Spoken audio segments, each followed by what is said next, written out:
So guys हेर्नुहोस् है, म चाहिँ जुत्ताको एकदमै स्टोरमा छु। यहाँनिर खालके जुत्ताहरू पाइन्छ, एकदम ब्रान्डेड जुत्ताहरू पाइन्छ। जुत्ताको स्टोरमा बसिरहेको छु, तर खुट्टामा चाहिँ जुत्ता छैन। यति महँगो छ कि यहाँनिर जुत्ता यति महँगो छ, तपाईँहरूलाई देखाउन चाहन्छु। यति महँगो छ, 7,499 7,499 को जुत्ता मैले कसरी लाउनु स्टोरदेखि।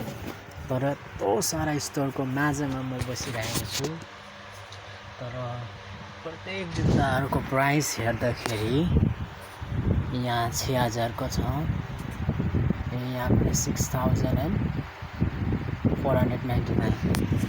अनि जुनै जुत्ता पनि यसो हेर्छु होइन, यहाँ 5,999, यहाँ चाहिँ 8,999। यत्रो महँगो छ अनि मेरो खुट्टामा चाहिँ जुत्ता छैन। तर सारा रेकहरू भरिभरि जुत्ताहरू छ, तर कुनै जुत्ता किन्ने योग्यको छुइनँ म। यति महँगो परेको छ यहाँ जुत्ताको त खाली नै छ नि यार। माथिको स्टोरमा पनि छँदैछ, तर महँगो, यति धेरै महँगो यार, भन्नै नसक्ने छ।